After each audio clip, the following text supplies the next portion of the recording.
এই ওঠো না, আমার আদর পাচ্ছে খুব, তাড়াতাড়ি ওঠো। এই আয়ান ওঠো না, ওই আমার পিচ্চি বরটা ওঠো না। হুম। উফ, কখন থেকে হুম হুম করা শুরু করছো? উঠবে নাকি পানি ঢেলে দিব? ওঠো না বাবু, আমি আর কয়দিন তোমার কাছে থাকতে পারবো বলো তো? আয়ান চোখ ডলতে ডলতে উঠে পড়ল, নদীর দিকে তাকিয়ে বলল, এখন কেন? আমি যে আদর করতে চাইলাম, আপনি আমাকে পাত্তা দিলেন না, আমাকে দেখেও না দেখার ভান করলেন। এখন আমিও আদর করব না, ঘুমাবো। Good night. আয়ান শুয়ে পড়তেই নদীর সাথে সাথে আয়ানের উপর উঠে গেল, গালে দুই হাত দিয়ে ধরে একের পর এক কিস করতে লাগলো ঠোঁটের উপরে। আয়ন মিটিমিটি হাসতে লাগলো নদীর পাগলামি দেখে। আয়ন অভিমান করে আর থাকতে পারল না, নদীকে ঘুরিয়ে নিচে ফেলে দিয়ে গলায় কিস করতে লাগলো। কিস করতে করতে ঠোঁটের কাছে গিয়ে ঠোঁট জোড়া নিজের দখলে নিয়ে নিল। নদী আয়নের মাথার চুল ধরে চোখ বন্ধ করে ফেল। আস্তে আস্তে দুজন হারিয়ে যেতে লাগলো ভালোবাসার সাগরে। সকালে ঘুম ভাঙলে নদী দেখে আয়ন বুকের উপর শুয়ে আছে। আয়ন বলতে লাগলো, জান ওঠো, অফিসে যাবে না? হুম, যাব। ওঠো তাড়াতাড়ি, 8:56 বাজে, তাড়াতাড়ি ওঠো। আয়ন নদীর কথা শুনে লাফ দিয়ে উঠে পড়ল। আয়ন উঠে নদীকে ঠোঁটে আলতো করে কিস করে বলল, আজকে যাব না, শ্বশুর মশাইকে বলো না। আজকে তোমাকে নিয়ে ঘুরতে চাই। আয়নের কথা শুনে নদী আয়নের গলা জড়িয়ে ধরে নাকে নাক ঘষে বলল, ঠিক আছে, আব্বুকে আমি বলে দিব আমার জানটাকে আজকে যেন ছুটি দেয়। আমার জানের জন্য আমি নিজের জবটা করতে পারছি, আর আমার জানটাকে ছুটি নিয়ে দিতে পারবো না? এটা কি হয় নাকি? আই লাভ ইউ বউ। I love you too. আচ্ছা চলো দুজন একসাথে গোসল করি। ওকে। আয়ন খাট থেকে নেমে নদীকে পা ঝাঁকোলা নিয়ে ওয়াশরুমে চলে গেল। আয়নের হাসি দেখে নদী বুঝতে পারল ওর মনে বদমাইশে বুদ্ধি চলছে। আয়ন শাওয়ার ছেড়ে দিলে নদী চমকে উঠল। আয়ন খিলখিল করে হাসতে লাগলো নদীকে চমকে যাওয়া দেখে। নদী আয়নকে কয়েকটা কিল ঘুষি দিয়ে বলে, ফাজিল, খালি ভয় পেয়ে গেলাম না। আমি থাকতেও এত ভয় পাও? নামিয়ে দাও। আয়ন নামিয়ে দিয়ে নদীকে দেওয়ালের সাথে চেপে ধরে কিস করতে গেলে নদী ঠোঁটে হাত দিয়ে বলে, গোসলের সময় গোসল, একদম দুষ্টুমি না। একটু করলে কি হবে? গোসল করে আব্বুর কাছে যাওয়া লাগবে, অফিসে গেলে তোমাকেও যেতে হবে। ও হ্যাঁ, তাড়াতাড়ি করো। দুজন তাড়াতাড়ি করে গোসল করে নিল। গোসল করে পোশাক পরে নিচে চলে গেল। নদীর আব্বু সোফায় বসে ফোন চালাচ্ছে, পাশে নদীর আম্মু চা নিয়ে এসে দিয়ে বলল, উঠেছো দুইজন? জি আম্মু। বসো তোমরা, চা নিয়ে আসছি। আম্মু বসো তো, আমি চা নিয়ে আসি। আয়ন নদীর পিছন পিছন রান্নাঘরে যেতে নিলে নদীর আব্বু বলে, আয়ান এদিকে আসো। আয়ন নদীর আব্বুর সামনে গিয়ে বসলে নদীর আব্বু বলে, যাকে ছাড়া এক সেকেন্ডও থাকতে পারো না, তাহলে অন্য কোথাও পাঠাচ্ছ কেন? এখনো সময় আছে, নদীকে আমাদের হসপিটালে জয়েন হইতে বলো। আব্বু, উনি গরিবদের সাহায্য করতে চান, বিনামূল্যে চিকিৎসা করতে চায়। ভালো কাজ তো করবে, সেখানে আমি বাধা দিতে পারি না। ওকে, তাহলে তোমার পড়াশোনা দেখে অফিসে এমপ্লয়ি হয়ে থাকো। তোমরা যদি নিজেদের ভালো না চাও, সেখানে আমার কিছু বলার নাই।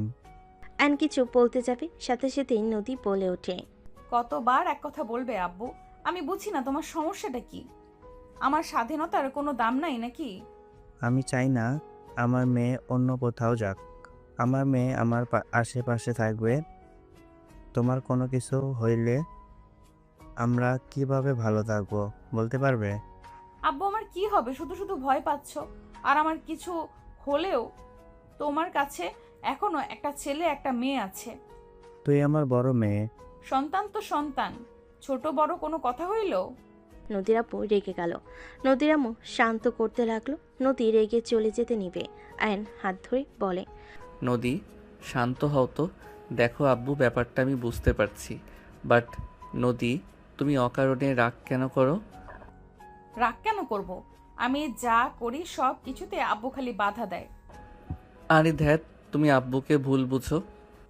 দূর ছাড়ো তো, আমাকে কিছু বোঝাতে এসো না। নদী রেগে চলে গেল। আয়ন নদীর আব্বুর দিকে তাকিয়ে বলে, আব্বু, জানেন তো আপনার মেয়ে এক বিঘে যা ওর ভালো লাগে তাই করে, কিছু বললে ওইটার উল্টা সবসময় করে। বাদ দেন তো, ওর মতো ওকে থাকতে দেন। আমি ট্রাই করছি কতভাবে ওই আমাকে অন্য কিছু বুঝিয়ে দেয়, আর ওই কোথায় ট্রান্সফার হয়েছে সেইটাও বলে না। একবার শুনতে পারলে হয়তো। অনেক চালাক বলে আমি কিছু করতে পারি। এই মেয়েটাকে জীবনেও ভালো করতে পারবো না। আমি আসছি। অ্যান উঠে রুমে চলে গেল। রুমে গিয়ে দেখে নদী লাগেজ গোছাচ্ছে। অ্যান পিছন থেকে জড়িয়ে ধরে বলে, জান, কি করছো? এত রাগ কেন করো? ছাড়ো, চলে যাব। আগামীকাল না চলে যাওয়ার কথা? আজকে যাব। জান, রাগ করা কি ঠিক হচ্ছে? ভালো করছি, ছাড়ো। টিকিট কাটা লাগবে, ছাড়ো। আয়নকে নদী সরিয়ে দিল। আয়ন নদীকে বুঝাতে লাগলো। নদী কোনো কথা না শুনে চলে গেল। নদীর আব্বু আম্মু বুঝালেও শুনল না। গাড়ি নিয়ে বের হয়ে গেল। আয়ন নদীর পিছন পিছন বাইক নিয়ে যেতে লাগলো। স্টেশনে গেলে আয়ন দেখে নদী টিকিট কেটে ট্রেনে উঠে পড়ল। আয়ন দৌড়ে ট্রেনের ভিতর ঢুকে নদীর কাছে গেল। নদী বলে, এখানে কি করছো? জান, আজকে যাও না। আয়ার নাম ও ট্রেন ছেড়ে দিয়েছে। আমার সাথে তুমিও চলো না প্লিজ। জান, পাখিটা এইভাবে রাগ করে না। আয়ন যাও বলছি, মেজাজ গরম করো না, সবাই তাকিয়ে আছে কিন্তু। যদি না যাও আমি কিন্তু ফোন বন্ধ করে রেখে দিব। ওকে, ঠিক আছে, যাচ্ছি। সাবধানে যাও। আয়ন ট্রেন থেকে নেমে পড়ল। আয়ন জানালার দিকে তাকিয়ে থাকলো। নদী না তাকিয়ে অন্যদিকে তাকিয়ে থাকলো। ট্রেন চলে গেল। আয়ন স্টেশন থেকে বের হয়ে বাইক নিয়ে বাসে চলে গেল। বাসে গেলে নদীর আম্মু বলল, আসলো না? না, চলে গেল। বাদ দাও, খাবার খেয়ে অফিসে যাও। রেডি হয়ে আসছি। আয়ন রুমে চলে গেল। ফ্রেশ হয়ে রেডি হয়ে নিচে চলে গেল। খাবার খেয়ে অফিসে চলে গেল। অফিসে গিয়ে কাজ করতে লাগলো। ফোন বেজে উঠলে আয়ন কল রিসিভ করলো না। 3 বার বাজার পর আয়ন কল রিসিভ করলো। নদী বলল, সরি। কে আপনি? রাগ তুলো না তো। তুমি আমার কোনো কথা শোনো? আজকে চলে গেলে এত রাগ জিত কেন তোমার? না, আসলে আব্বু কখনোই যেতে দিত না। ভালো। জান সরি। এই জান, সরি সরি। ফোন রাখো, কাজ আছে। ওদের কাজ ওরা করুক গা। বাবা মা বেশি ভালোবাসে তো, তাই বোঝো না। যদি ভালো না বাসতো তাহলে বুঝতে। জ্ঞান দিবে না তো। ওকে, দিলাম না। তুমি আসলে কোথায় যাচ্ছ? রাঙাপুর গ্রামে, ওখানেই হসপিটাল তো, একটাই, ওইটাতে জয়েন হয়েছি। আয়ন নদীর কথা শুনে থমকে গেল। আয়ন কাঁপা কাঁপা কণ্ঠে বলল, ওইখানে তুমি বাসায় ফিরে আসো।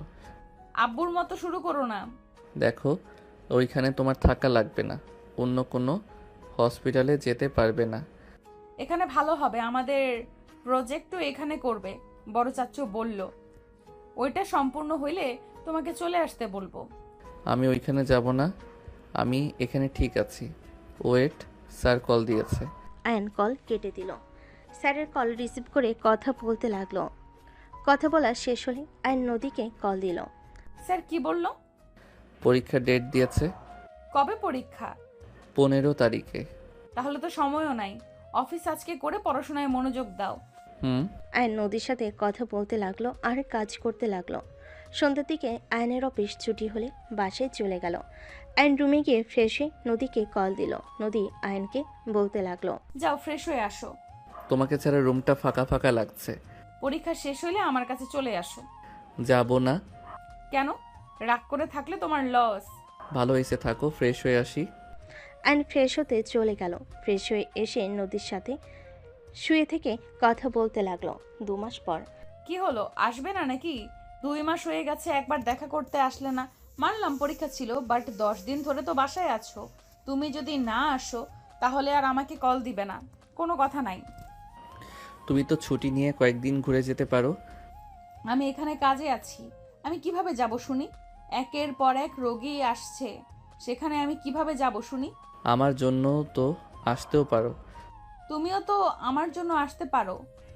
আমার থেকে তোমার কাছে কি শ্বশুরবাড়ির মানুষজন আপন হয়ে গেছে নাকি? তুমি বুঝতে পারছো না, আমার সব জায়গায় যেতে ভালো লাগে না, তুমি তো জানো। আমি কোনো কথা শুনতে চাই না। তুমি এখানে আসবে মানে আসবে, আর যদি না আসো তাহলে একদম আমাকে কল দিবে না। তুমি ভুলে যাও তোমার কোনো বউ আছে। ওয়েট, ওই, তুমি কি কোনো মেয়ের প্রেমে পড়েছো নাকি? আমি নাই আর লুচ্চামি শুরু হয়েছে? নিশ্চয়ই কোনো মেয়ের প্রেমে পড়েছো, না হইলে আমাকে ছেড়ে থাকতে তোমার কোনো সমস্যা কেন হয় না?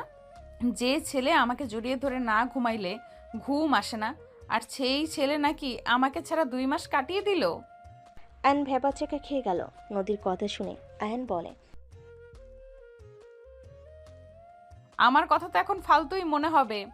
ঠিক আছে, থাকো তোমার নতুন প্রেমিকাকে নিয়ে, আমাকে একদম কল দিবে না।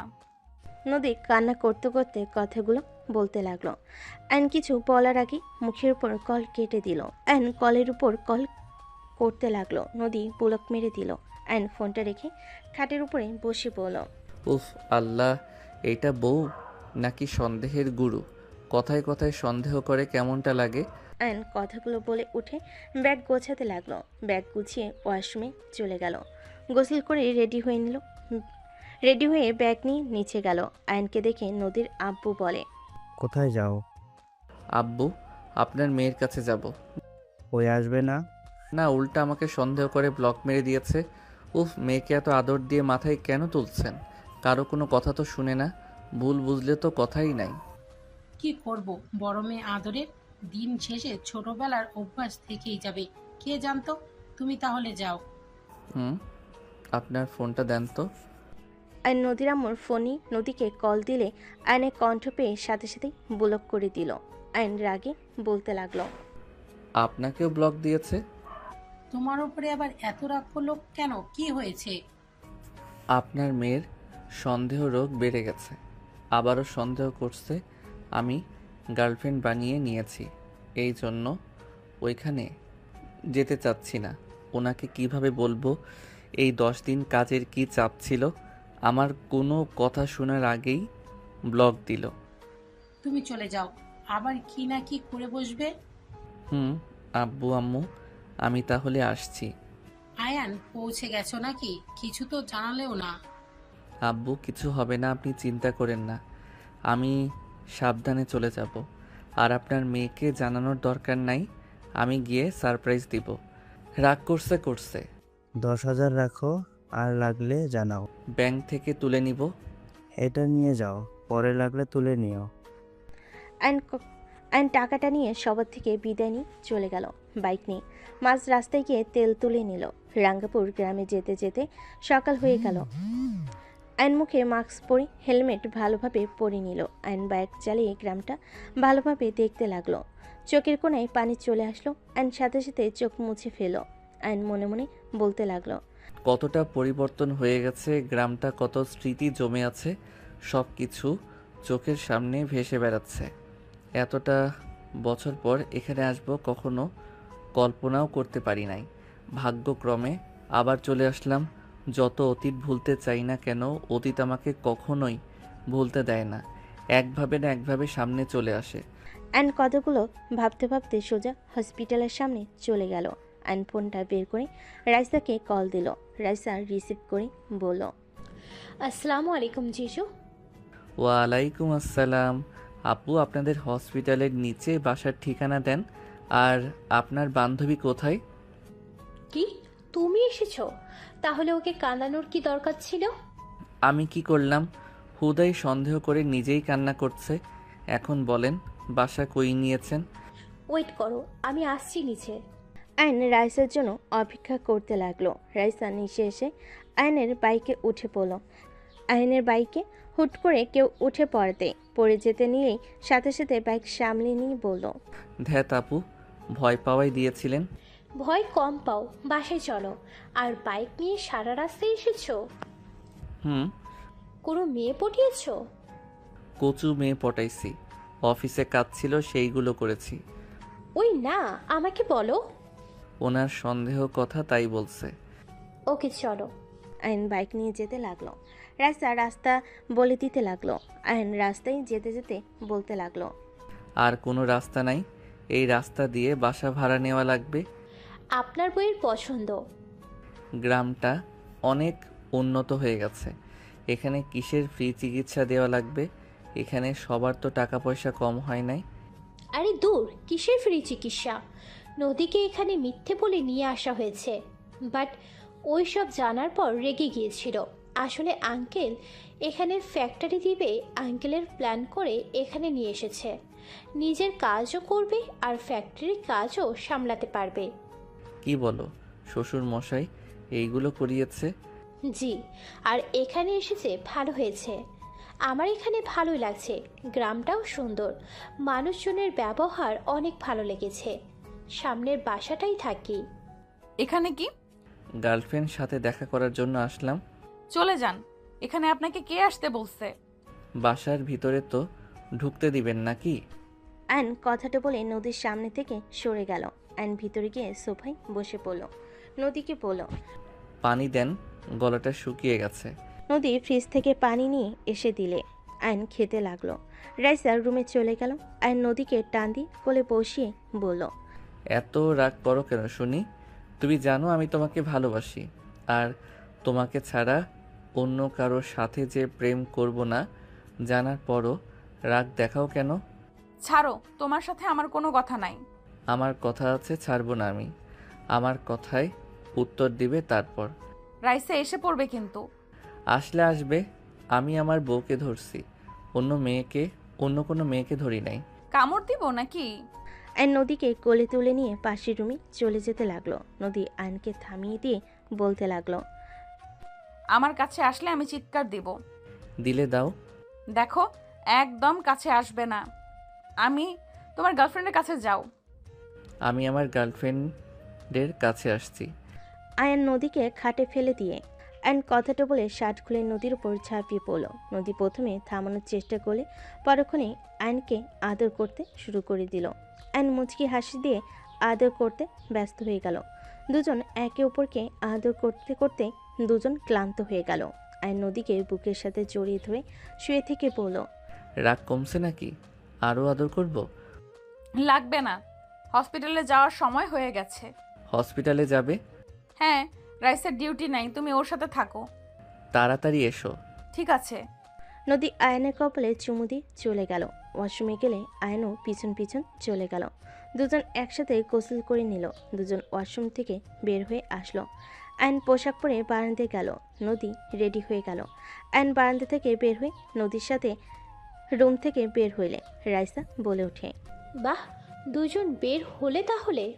চুপ কর, শোন, আয়ানকে খেতে দিস। দেব না, তোর জামাইকে না খাওয়ায় রেখে দিব। না দিলি আমার তাতে কি? তোর ভাই বোন বুঝে গা। জান, আমি গেলাম। নদী আয়নকে চুমু দিয়ে চলে গেল। আয়ন রাইসা থেকে কিছুটা দূরে বসে ফোনে গেম খেলতে লাগলো। রাইসা আয়নকে বলল। খাবার খেতে আসো। আয়ন রাইসার কথা শুনে খেতে গেল। দুজন খাবার খেয়ে নিল। দুজন খেয়ে গল্প করতে লাগলো। দুপুর দিকে দুজন একসাথে রান্না করতে লাগলো। রান্না করা শেষ হলে রাইসা বলে। তুমি তাহলে খেয়ে নাও, আমি নদীর জন্য নিয়ে যাই। না, ওনার ওইখানে গিয়ে খাবো, একসাথে খাবো। নিজের হাতে আর খেতে মন চাচ্ছে না। ওরে রোম্যান্টিক দুলাভাই রে। ওকে, তাহলে আমি খেয়ে নিই, তারপর একসাথে যাব। ঠিক আছে। রাইসা আয়ন ফ্রেশ হতে চলে গেল। দুজন ফ্রেশ হয়ে বাসার রুমে আসলো। রাইসা খেতে লাগলো। খাওয়া শেষ হলে দুজন খাবার নিয়ে বাইকে করে বের হয়ে গেল। আয়ন রাইসা হসপিটালের সামনে নামলো। দুজন টিফিন ব্যাগ নিয়ে ভিতরে যেতে লাগলো। রাইসা আয়ানকে নদীর কেবিনে নিয়ে গেল। তুমি বসো, নদীকে দেখলে পাঠিয়ে দেব। ঠিক আছে। আয়নকে বলল। আয়ন টেবিলের উপরে টিফিন রেখে দিয়ে চেয়ারে বসে গেম খেলতে লাগলো আর নদীর জন্য অপেক্ষা করতে লাগলো। হঠাৎ করে কেবিনের ভেতর কেউ বলে উঠল। আসসালামু আলাইকুম ম্যাম, আসবো? ম্যাম, আপনি বলেছিলেন এসএসসি পাশের সার্টিফিকেট দেখালেই চাকরি দেবেন, আমি নিয়ে এসেছি। কণ্ঠটা শুনে আয়নের বুকের ভিতর কেঁপে উঠল। আয়ন পিছনের দিকে ঘুরে তাকাতেই সামনে থাকা মেয়েটাকে দেখে চমকে গেল। আয়ন বসা থেকে উঠে পড়ল। রানের বুকের ভিতরে কষ্ট অনুভব হতে লাগলো। তুলি কিছু বলতে যাবে, সাথে সাথে নদী ভিতরে ঢুকে বলতে লাগলো। ওই ফাজিল, খাবার না খেয়ে আসছো কেন? হ্যাঁ, তুমি জানো আমি ব্যস্ত থাকি। আয়ন নদীর কণ্ঠে ভাবনার জগৎ থেকে বের হইল। আয়ন নদীকে বলল। তুমি খাওয়াই না দিলে খাইতে ভালো লাগে না, সেখানে আমি কি করব? যাই হোক, উনি তোমার কাছে এসেছে। দুঃখিত, ভুল সময় এসেছি। আপনারা খাবার খান, আমি পরে আসছি। আরে আসেন, সমস্যা নাই। নদীর কথা শুনে আয়ন নদীর পাশে গিয়ে টেবিলের উপর পা ঝুলিয়ে বসে গেম খেলতে লাগলো। তুলিকে নদী বসতে দিলে তুলি বসলো। তুলি নদীকে বলল। ম্যাম, আপনি আসতে বলেছিলেন, এই যে আমার সার্টিফিকেট। নদী তুলির সার্টিফিকেট দেখতে লাগলো। আয়নকে নদী বলল। আয়ান গেমের শব্দ কমাও। আয়ন শব্দ কমিয়ে দিয়ে গেম খেলতে লাগলো। নদী তুলির সার্টিফিকেট দেখে বলল। বাট আপনার রেজাল্ট তো অনেক ভালো, এসএসসিতে A+ পেয়েছিলেন। জি। ওকে, আপনি তাহলে আগামীকাল থেকে কাজে জয়েন হয়ে নিন। আমি ওদের বলে দিব আপনাকে কাজ বুঝিয়ে দেয় যেন। ধন্যবাদ ম্যাম, তাহলে আমি আসছি। তুলি চলে যেতে নিলে নদী বলতে লাগলো। জান, এমন পাগলামি কেন করো? 2টা বেজে গেছে আর তুমি না খেয়ে আছো। এমন করবে না তো। বসো, আমি খাওয়াই দেই। নদীর কথাগুলো তুলির কানে গেলে তুলির বুকটা ফেটে যেতে লাগলো। তুলি ভাবতে লাগলো ফ্ল্যাশব্যাক। আয়ন তুলি গাছের নিচে বসে আছে। আয়ন তুলি কোলে মাথা দিয়ে শুয়ে থেকে বলল। তোমাকে চুড়িগুলোতে অনেক সুন্দর লাগছে। ইস, কবে যে বড় হব, তোমাকে বউ করে ঘরে তুলে নিব। এভাবে লুকিয়ে প্রেম করতে ভালো লাগে না। আমারও মনে হয় এখন যদি বড় হয়ে যাওয়া যায় তো তাহলে আমি তোমাকে বিয়ে করে নিতাম। তোমাকে সারা দিন তাকিয়ে থেকে দেখতাম আর তোমার সাথে অনেক দুষ্টুমি করতাম, তোমার কাছে অনেক বায়না করতাম। আমাকে কিছু না দিলে তোমার সাথে অভিমান করে থাকতাম। তুমি আমার রাগ ভাঙানোর জন্য মরিয়া হয়ে উঠতে, আমাকে অনেক ভালোবাসবে, আদর করবে। আমিও পরে তোমাকে ক্ষমা করে দিয়ে তোমাকে অনেক আদর করব। কত না রোমান্টিক হইতো, বাট কোনো স্বপ্ন পূর্ণ হচ্ছে না। হবে হবে, আমরা দুইজন পড়াশোনা করতে থাকি। আমি একটা জব নিব। আমি প্রতিদিন অফিস থেকে ফিরব। তুমি আমার জন্য ঠান্ডা পানি নিয়ে আসবে, আমার কোলে বসে আঁচল দিয়ে আমার শরীরের ঘাম মুছে দিবে, তোমার হাতে খাওয়াই দিবে। আমি সুযোগ পেলে তোমার সাথে দুষ্টুমি করব। তুমি বিরক্ত হয়ে যাবে, আমি তোমাকে আরও বেশি বেশি বিরক্ত করব। আর তুমি রেগে আমাকে মারতে আসলে আমি তোমাকে আদর করে বিরক্ত রাগ এক নিমিষে শেষ করে দিব। তুলি লজ্জা পেয়ে বলল। যা দুষ্টু, আমারও অনেক শরম পাচ্ছে। ওরে বাবা, আমার বউটা লজ্জা পেলে তো অনেক সুন্দর লাগে। যাও, আমার প্রশংসা করবে না, আমার অনেক শরম লাগে। দুজন খিলখিল করে হাসতে লাগলো। হঠাৎ কারোর ডাক শুনে তুলি ভাবনার জগৎ থেকে বের হয়ে দেখে নদীকে ডাকছে। নদী আয়নকে বলল। জান, পানি খেয়ে নাও, আমি আসছি। নদী হাত ধুয়ে চলে গেল। আয়ন পানি খেয়ে হাত ধুয়ে নিল। আয়নের ফোন বেজে উঠল। আয়ন কলটা রিসিভ করলো। নদীর আম্মু বলে উঠল। আয়ান, পৌঁছে গেছো নাকি? কিছু তো জানালেও না। সরি আম্মু। আয়ন নদীর আম্মুর সাথে কথা বলতে বলতে যেতে লাগলো। রাইসাকে দেখে বলল। নদী কোন জায়গায়? এই আয়ান, তোমার তো B+, তাই না? কেন? একজনকে রক্ত দিতে হবে, তুমি কি দিতে পারবে? বাসার মালিকের ছোট মেয়ে অ্যাক্সিডেন্ট করেছে, অনেক ব্লাড বের হয়ে গেছে। হ্যাঁ, কেন দিতে পারবো না? আচ্ছা আম্মু, পরে কথা বলবো, বাই। আয়ন কল কেটে দিয়ে রাইসার সাথে যেতে লাগলো। আয়ন ফ্রেন্ডদের SMS দেখতে দেখতে আয়ন চলে গেল। সামনে গেলে রাইসা বলে ওঠে। নদী, আয়ান রক্ত দেবে। আরে কি বলিস? আয়নের শরীর তো খারাপ, ওই এমনিতে অনেক দুর্বল হয়ে গেছে, আর রক্ত দেখলে মাথা ঘুরে পড়ে যায়। ওই কিভাবে দিবে? অন্যভাবে দেখতে হবে। আয়ন নদীর কথা শুনে সামনের দিকে তাকাতেই চমকে গেল। সামনেই সবাই আয়নের দিকে তাকিয়ে আছে। আয়ন রাইসাকে বলল। রাইসা আপু, আমি রক্ত দিব, আমার কিছু হবে না। মাথা ঘুরে পড়ে যেন যেও না। কুল আপু, চলেন। আয়ন রাইসার সাথে চলে গেল। নদী ওদের সাথে গেল। আয়ন রক্ত দিতে গেলে টেস্ট করতে লাগলো। টেস্ট করে আয়ন রক্ত দিতে লাগলো। আয়ন ভয়ে ইনজেকশন দিতে না চাইলে তখন ভিতরে কেউ একজন এসে আয়নের মাথার কাছে বসলো। আয়ন সাথে সাথে মানুষটাকে জড়িয়ে ধরলো। আয়নের মাথায় হাত বুলিয়ে দিতে লাগলো। আয়ন ভয়ে খামচি দিয়ে ধরলো। আয়নের মাথায় হাত বুলিয়ে দিতে দিতে বলল। আয়ান, আয়ন ডাক্তার শুনে বুকের ভেতর কেঁপে উঠল। আয়নের আম্মুর দিকে তাকিয়ে থাকতে লাগলো। আয়নের আম্মু আয়নকে বুকে জড়িয়ে ধরে কান্না করতে লাগলো। আয়নের চোখে পানি চলে আসলো। আয়নের রক্ত দেওয়া হয়ে গেলে রাইসা বলল। আয়ান, তুমি এখানে রেস্ট নাও, উঠো না, তোমার বউ আমাকে উধা করে দেবে। আয়ন রাইসার কথা শুনে ওর আম্মুকে ছেড়ে দিয়ে চোখের পানি মুছে হেসে পড়ল। আরে আমি ঠিক আছি, আপনি রক্ত নিয়ে যান। রাইসা চলে গেল। আয়নের আম্মু বলল। আয়ন বাপ, আমার এতদিন কথা ছিলি। আন্টি আপনার কোথাও ভুল হচ্ছে, আমাকে অন্য কারোর সাথে মিলিয়ে ফেলছেন। আয়ন কথাগুলো বলে বেড থেকে উঠে পড়ল।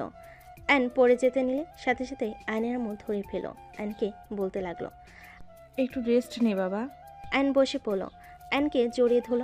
আয়ন সরিয়ে দেওয়ার চেষ্টা করতে লাগলো। আয়ন কিছুক্ষণ বসে থেকে ওর আম্মুর হাত সরিয়ে দিয়ে বাইরে চলে গেল। আয়নের আম্মু আয়নের সাথে বের হলো। নদী বের হইলে সবাই নদীর কাছে গেল। নদী বলে উঠল। ভয়ের কিছু না আতিয়া, এখন বিপদ মুক্ত আছে। আপনারা কিছুক্ষণ পর দেখা করতে পারেন। আয়ান, তুমি ঠিক আছো? একদম ঠিক আছি, আমাকে নিয়ে ভেবো না তো। ম্যাম, উনি আপনার কি হয়? জি, উনি আমার হাজবেন্ড। আয়ান, উনি আমাদের বাসার মালিক। তার স্ত্রী, ছেলে, ছেলের বউ আর একটা একমাত্র নাতি তাদের। আসসালামু আলাইকুম। ওয়ালাইকুম আসসালাম। ধন্যবাদ স্যার, আপনি না থাকলে আমার ননটার কী যে হতো। এই যে একজন দেখছেন, বিপদের সময় এর রক্ত কোনো কাজই নাই, মাতাল হয়ে বসে আছে। রূপা। বাবু, তোমার নাম কি? জি, আমার নাম রাহাত। মাশাআল্লাহ, এই নাও চকলেট। আয়ন পকেট থেকে চকলেট বের করে রাহাতকে দিল। রাত নিতে না চাইলেও আয়নের আম্মু বলল। দাদু ভাই নাও। সত্যি নিব? হ্যাঁ নাও। রাহাত হাত থেকে চকলেট নিল। আয়ন হেঁটে নদীর কাছে গিয়ে বলল। যাকে রক্ত দিলাম তাকে দেখতে পারি কি? যেতে পারো। আগে ওনার ফ্যামিলি দেখা করুক, আর তুমি পরে করো। তুমি বাসায় যাও। ডাক্তার সাহেবা, ওনাকে যেতে দেন, উনি দেখা করে আসুক। আন্টি, আপনারা যান, সমস্যা নাই, এই পরে করবে। ওনাকে যেতে দেন, আমার মেয়েটা অনেক খুশি হবে তাকে যে রক্ত দিল তাকে দেখতে পেয়ে। ডাক্তার সাহেবা, যেতে দেন। আয়ন কেবিনের ভিতর ঢুকলো। আতিয়ার পাশে বসে হাতের উপরে হাত রাখলে আতিয়া তাকালো। আয়নকে দেখে চমকে গেল। আতিয়া উঠতে যাবে, সাথে সাথেই আয়ন বলল। বনু, আসতে ব্যথা পাবি। ভাইয়া, তুমি কখন এসেছো? ভাইয়া, তুমি এত বছর কোথায় ছিলে? ভাইয়া, তুমি আমাকে ছেড়ে কিভাবে যেতে পারলে? আমাকে তো নিয়ে যেতে পারতে। তোমাকে ছাড়া আমি কিভাবে দিন পার করছি, তোমার কোনো হিসাব আছে? আতিয়া কথাগুলো বলে কান্না করতে লাগলো। আয়ন আতিয়াকে জড়িয়ে ধরে সান্ত্বনা দিতে দিতে বলল। আমার মতো খারাপ ভাইয়ের জন্য এত কষ্ট কেন পাস বোন? আর বোন, তোর এই অবস্থা কিভাবে হলো? বড় চাচুর ছেলে রনি আমাকে মেরে ফেলতে চাইছিল, ভাগ্যক্রমে বেঁচে গেছি। কি? ওই তোকে মেরে ফেলতে নিয়েছিল মানে?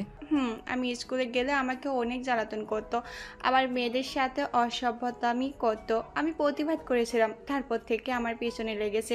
আজকে আমাকে বাইক দিয়ে ইচ্ছে করে ধাক্কা মেরেছে। আমি ছিটকে গাছের সাথে বাড়ি মারায়, আর রাস্তার পাশে খাম্বার রড ছিল, ওইটাই আমার পেটের সাইড দিয়ে বের হয়ে গেছে। আয়ন রাগে হাত মুঠো করে ফেলল। আয়ন রেগে বলল।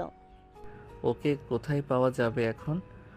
ভাইয়া, বাদ দাও, ওদের সাথে লাগতে যেও না, ওরা অনেক খারাপ। কিছু বললে আমাদের আরও ক্ষতি করবে। আর তোমার ক্ষতি করলে আমি নিজেকে ক্ষমা করতে পারবো না। আমি আর তোমাকে হারাতে চাই না। ওই কোথায় আছে সেটা বল, আমাকে নিয়ে ভয় পাস না বোন, আমার কিছু হবে না। ভাইয়া, বাদ দাও। আয়নের ফোনে বেজে উঠল। সবাই ভিতরে ঢুকলো। আয়ন ফোনে কথা বলতে লাগলো। আব্বু বলেন। নদীকে বলো তো ফ্যাক্টরিতে গিয়ে দেখে আসতে। আব্বু, নদী তো ব্যস্ত আছে, আমি চলে যাব, বাট আপনি ফ্যাক্টরি বিষয়ে আমাকে কিছু তো বলেন নাই, আর ওকে মিথ্যা বলে এখানে পাঠিয়েছেন। তুমি এসব কিভাবে জানলে? রাইসা আপুর থেকে শুনেছি। শুনছো, ভালো হয়েছে। তাহলে তুমি বাইকটা দেখো, ওইটা তোমাদের দুজনের জন্য। তোমরা যদি ভালোভাবে চালাতে পারো তাহলে তো আলহামদুলিল্লাহ, না পারলে আর কি করার। আচ্ছা শোনো, ওইখানে গিয়ে দেখো কাজ কতটুকু করছে। আচ্ছা আব্বু, আমি যাচ্ছি। আয়ন কল কেটে দিয়ে আতিয়াকে বলল। বনু থাক, আমাকে একটু যেতে হবে, আমি পরে এসে দেখা করব। ভাইয়া, আমাকে ছেড়ে যাও না, আমি তোমাকে আর হারাতে চাই না। চিন্তা করিস না, আমি এখানে আছি কিছুদিন, তোর সাথে প্রতিদিন দেখা করব। আতিয়া, তুমি ওনাকে চেনো? চিনবো না কেন ভাবি, ওইটাই তো আয়ান ভাইয়া ছোট ভাই। রূপা অবাক হয়ে গেল। আয়ন কেবিন থেকে বের হয়ে গেল। রূপা বলে ওঠে। এসব কি বলো? উনি তো ডাক্তার, নদীর হাজবেন্ড। কি, নদিয়াপুর হাজবেন্ড? হ্যাঁ আব্বা আম্মা, তোমার ভাই রাহা তো ছিল, ডক্টর তো পরিচয় করিয়ে দিল, আর উনি তো তোমাদের ছেড়েও না যেমন ভান করলো। কি জানি, বুঝতে পারছি না। আতিয়া সবার সাথে কথা বলতে লাগলো। আয়ন নদীর কেবিনে গিয়ে কপালে চুমু দিয়ে বলে, জান, আমাকে ফ্যাক্টরির ওইখানে যেতে হবে। যেতে হবে না, আমি চলে যাব, তুমি বাসায় যাও। না, তুমি থাকো, আমি যাচ্ছি, আমি ঠিক আছি। রাগ তুলো না, যাও বলছি। নদী রাগ দেখালে আয়ন উপায় না পেয়ে বলে, দুইজন একসাথে যাই। না, বাসায় যাও। প্লিজ, বাসায় একা একা ভালো লাগবে না তো। আয়ন অসহায়ভাবে তাকাতেই নদী আয়নকে নিয়ে বের হয়ে গেল। আয়ন বাইক চালাতে লাগলো, ফ্যাক্টরির সামনে চলে গেল। নদী বাইক থেকে নেমে পড়ল। তুমি থাকো, আমি দেখে আসছি। নদী চলে গেল। আয়ন বাইকের উপর বসে ভাবতে লাগলো। এই জায়গা কি আব্বু চাচ্চুরা বিক্রি করে দিয়েছে নাকি? আয়ন কথাগুলো ভাবতে লাগলো। নদী দেখা শেষ করে আয়নের বাইকে উঠলে আয়ন বাইক নিয়ে বাসায় চলে গেল। 5 দিন পর। কি ব্যাপার, কোনো সমস্যা হয়েছে কি? এত চিন্তা করছো কেন? আর বলো না, ফ্যাক্টরির ওইখানে পাশে একটা জমি আছে, ওইটা বিক্রি করতে চাইলো, এখন আবার না করে দিয়েছে। মেজাজটা খারাপ হয়ে যাচ্ছে। টাকা যা চেয়েছে সেটাই তো দিতে রাজি হয়েছিল। কার জমি? এই বাসার মালিকের মেছো ছেলে ঝামেলা করছে। ও, ওনারা কি কেন বিক্রি করবে না তার কোনো রিজন বলছে? না, তা বলে নাই। তাহলে চলো দেখা করি, তার সাথে কথা বলি। উনি কথা বলতে চান না, উনি কোনো কথা শুনবে না। আচ্ছা চলো, আমরা তার বাসায় গিয়ে কথা বলে দেখি। যাবে? অপমান করলে তোমার আবার রাগ উঠে যাবে। থাক, তুমি থাকো, আমিই যাই। আরে চলো, আমিও যাই, রাগ করবো না। আয়ন জোর করে নদী আয়নকে নিয়ে বের হইল। বাইক নিয়ে দুজন চলে গেল। আয়ন বাড়ির ভিতরে ঢুকতেই পুরনো স্মৃতিগুলো চোখের সামনে ভেসে উঠতে লাগলো। আয়ন চারিদিকে ঘুরে দেখতে লাগলো। নদী ভিতরে চলে গেল। আয়ন চারিদিকে ঘুরে ঘুরে দেখতে লাগলো আর ভাবতে লাগলো। কত পরিবর্তন হয়ে গেছে 5 বছরের ভিতরে। আয়নের হঠাৎ নদীর কথা মনে পড়তে তাড়াতাড়ি করে বাসের ভিতরে গেল। দেখে নদী উপরে আয়নের মেঝো চাচ্চু চিল্লাচ্ছে। আয়ন গিয়ে বলল, স্যার শান্ত হন, আপনি জমিটা কেন বিক্রি করবেন না? বিষয়টা আমাদের খুলে বললে আমরা আপনাকে জোর করব না। আয়নের কথা শুনে সবাই আয়নের দিকে তাকালো। আয়নকে দেখে আয়নের মেজো চাচ্চু থমকে গেল। আয়নকে কিছু বলার মতো ভাষা খুঁজে পাচ্ছে না। আয়ন কাছে গিয়ে বলল, বেয়াদবি মাফ করবেন, অনুমতি ছাড়া বাসার ভিতরে ঢোকার জন্য। স্যার, আপনারা তো প্রথমে জমিটা বিক্রি করতে চেয়েছেন, পরে আবার মত চেঞ্জ করে ফেললেন। আসলে রিজনটা যদি বলতেন কেন না করে দিলেন, আর আপনাদের যদি আরও বেশি দামে বিক্রি করেন বিষয়টা আমাদের বলতে পারেন। আয়নের কথা শুনে মেজো চাচ্চু অপলক দৃষ্টিতে তাকিয়ে থাকতে লাগলো। নদী বলে ওঠে, দেখেন, আমাদের বিষয়টা খুলে বললে আমরা বিষয়টা বুঝতে পারবো। দয়া করে যদি বলতেন কেন জমিটা দিবেন না। ডাক্তার সাহেবা, ওইটাই আমার আদরের কলিজার টুকরা ভাতিজার নামে লিখে দিয়েছি আমি। আমার বড় ভাতিজা না বুঝে ওইটাই আপনাদের কাছে বিক্রি করে দিতে চেয়েছে। আমি বেঁচে থাকতে আমার ভাতিজার হক আমি কাউকে নষ্ট করতে দিব না। আয়ন কথাগুলো শুনতেই চোখের কোণায় পানি টলমলো করতে লাগলো। নদী আয়নের চাচ্চুর দিকে তাকিয়ে বলল, ও আচ্ছা আঙ্কেল, উনি কোথায়? ওনাকে বলেন উনি বিক্রি করবেন নাকি। যদি উনি রাজি না হয় তাহলে জোর করতে চাই না। আমার কলিজার টুকরাটা আমাকে চেনে না, আমাকে ভুলে গেছে। জানেন, আমার কলিজার টুকরাটা ঠিক ওনার মতো আজ দেখতে হয়েছে হয়তো। দুঃখিত আঙ্কেল, ওনার স্মৃতি হারিয়ে গেছে, চিকিৎসা করাচ্ছেন না। স্মৃতি হারালে চিকিৎসা করালে ঠিক সুস্থ হয়ে যেত, কিন্তু সেই যে ইচ্ছে করে আমাদের কাউকে চিনতে চায় না। দুঃখিত আঙ্কেল, আপনাকে রাগানোর জন্য। আয়ন চলো, আব্বুকে বোঝাতে হবে। আয়ন নদীর সাথে উঠতে যাবে, তখনই আয়নের মেজো চাচ্চু বলে, আরে বসেন, চা নাস্তা করে যান। অন্য একদিন করব আঙ্কেল, আজকে আসি। উনি আপনার কি হয়?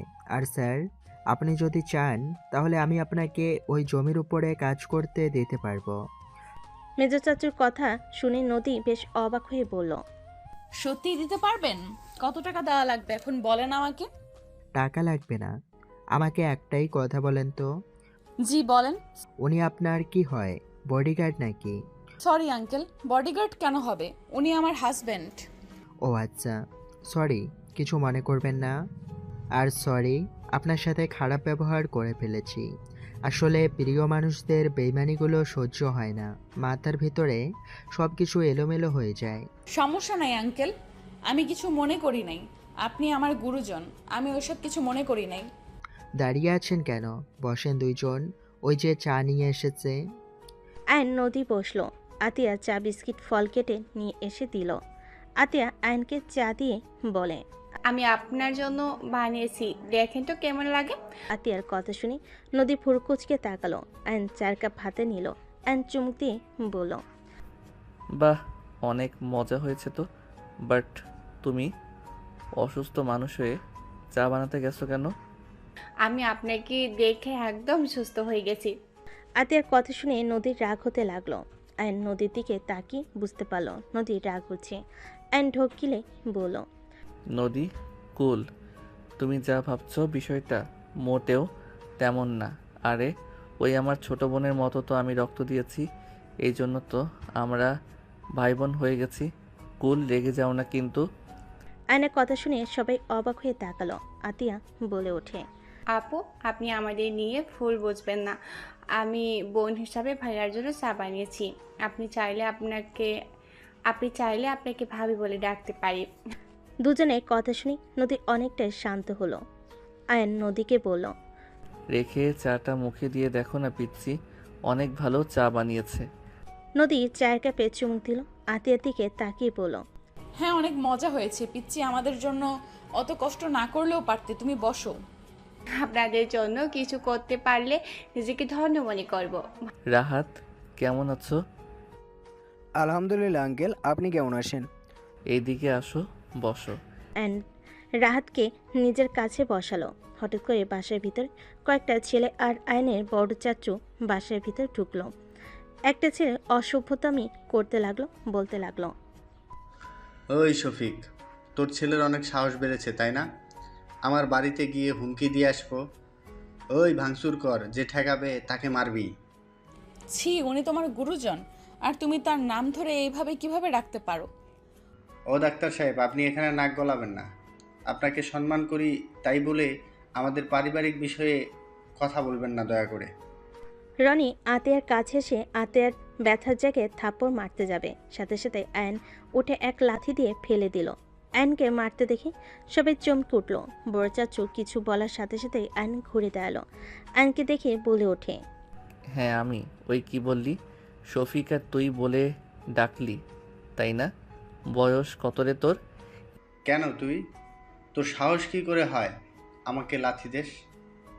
এই তোরা দাঁড়িয়ে আছিস কেন? মার শালাকে, হিরো সাজতে এসেছে। আয়নকে মারতে আসলে আয়ন দুজনকে মেরে ফ্লোরে ফেলে দিল। রনি উঠে দৌড়ে এসে মারতে যাবে।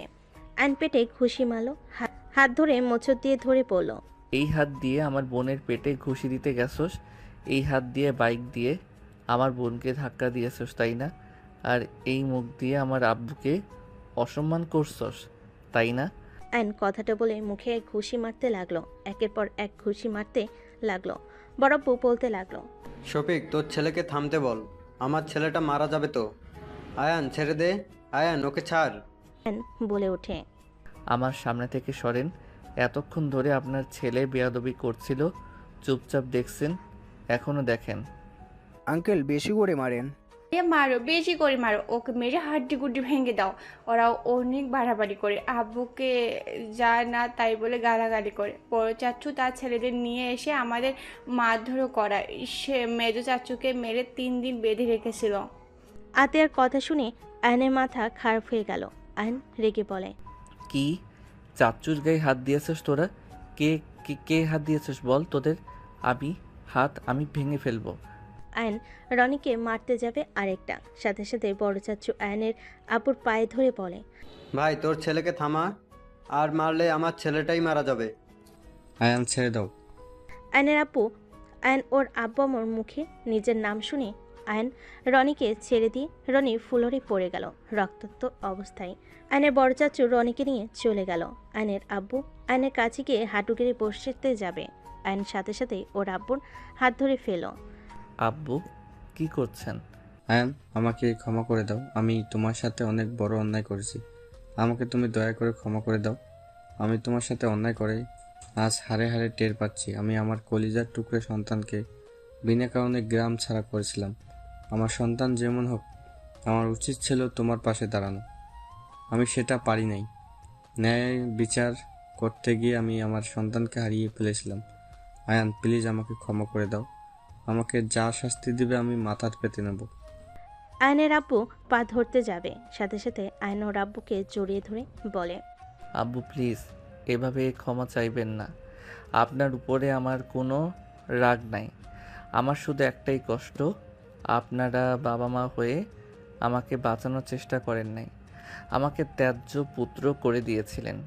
একবার ভেবেও দেখেন নাই আমি একা কোথায় যাব। বিশ্বাস করেন, অনেক রাগ অভিমান কষ্ট ছিল, কিন্তু আজ আমার আর কোনো রাগ অভিমান কষ্ট কিছু নাই। আপনি আমাকে বুকে জড়িয়ে নিয়েছেন, এতে আমি অনেক খুশি। আয়ান, আমাকে ক্ষমা করে দিস। আমি মা হয়ে তোর পাশে দাঁড়াতে পারি নাই। আমি তোকে ওদের হাত থেকে বাঁচাতে পারি নাই। আম্মু তুমি ঠিক করছো। স্বামীর অবাধ্য হও নাই। একজন আদর্শ স্ত্রী হয়ে নিজের কর্তব্য পালন করছো। শুধু সন্তানের জন্য কিছু করতে পারো নাই। আয়নের কথা শুনে আয়নের আম্মু বলে, আমি আমার সন্তানদের ভালো মা হতে পারি নাই। আমাকে তুই ক্ষমা করে দে বাপ। আয়নুর আম্মুর হাত ধরে বলল, আম্মু ক্ষমা চাও না তোমরা। আমি আলহামদুলিল্লাহ অনেক ভালো আছি। আমি যা হারিয়েছি তার থেকে বেশি পেয়েছি। একজন ভালো স্ত্রী যে আমাকে পাগলের মতো ভালোবাসে, আমার জন্য দুনিয়ার সবার সাথে লড়াই করতে রাজি, কিন্তু আমাকে ছেড়ে দিবে না। আমাকে বাবা মায়ের ভয়ে বলে নাই। আমাকে সেই চেনে না, আমি তাকে বিরক্ত করি।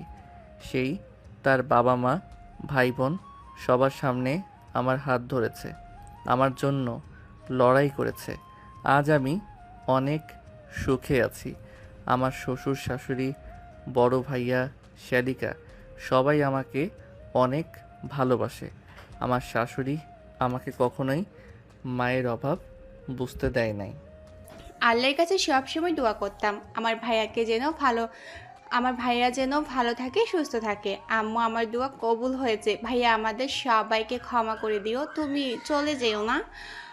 আর নদীর দিকে চোখ গেলে দেখে নদী রাগ ভর্তি চোখে ওদের দিকে তাকিয়ে আছে। আর ওর আব্বু আম্মুর ছেলে ওর চাচুকে জড়িয়ে ধরল। ওর চাচুর সাথে সকল অভিমান ভাঙিয়ে নিল। সবার সাথে মিল হয়ে গেলে আর নদীর কাছে গেল।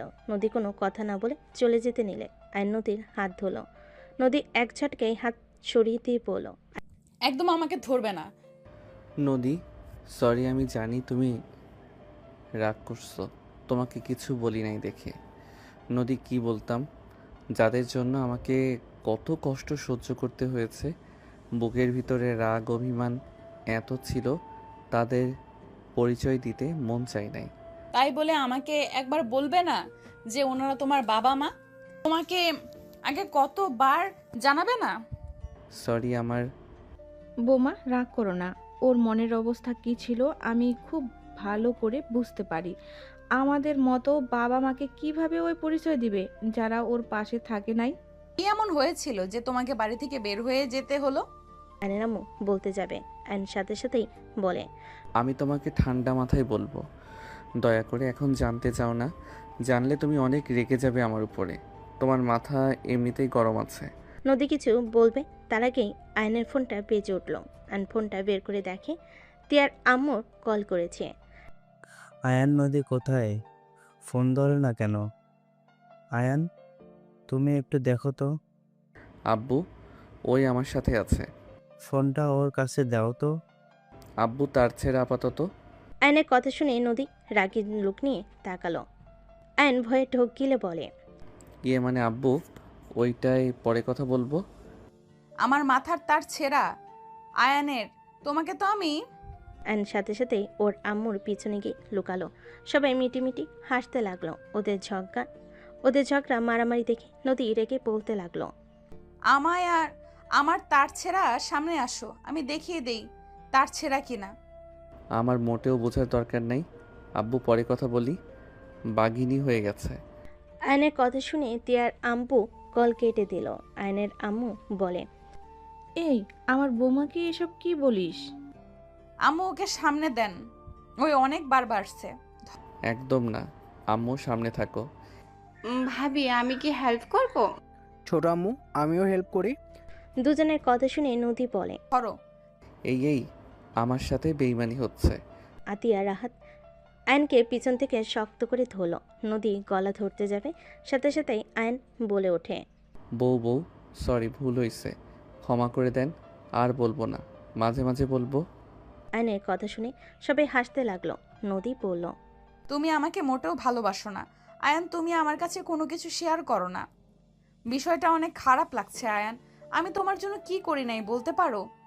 আমি কোনো দিন তোমার কাছ থেকে কোনো কিছু লুকিয়েছি বলতে পারবে? নদীর কথাগুলো আয়নের খারাপ লাগলো।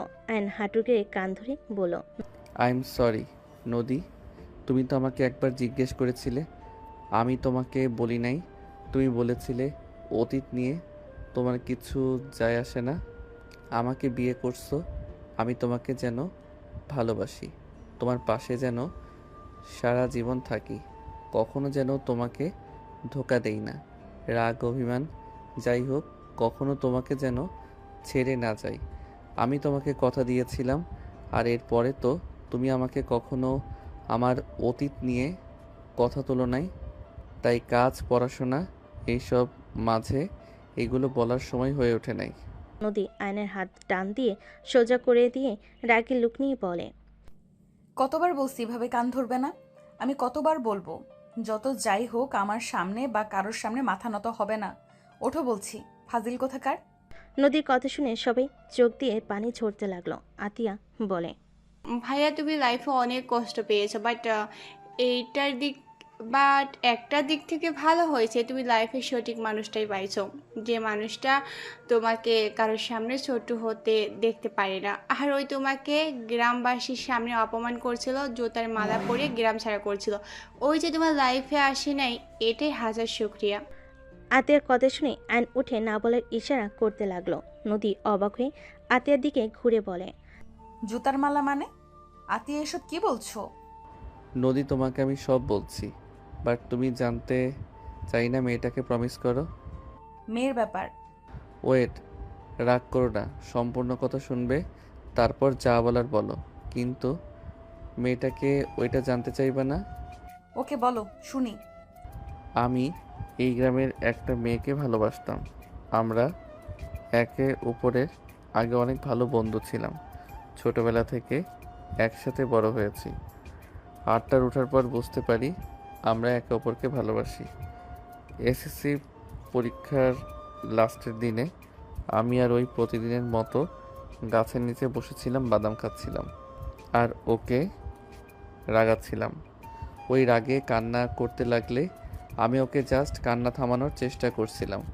হঠাৎ করে গ্রামের কিছু মানুষ আমাদের দেখে ফেলে, আমাদের অন্য কিছু ভেবে সবার সামনে মেরে ধরে নিয়ে যায়। অ্যান কথাগুলো বলে কিছুক্ষণ থামলো। নদী বলে ওঠে, তারপর কি হলো?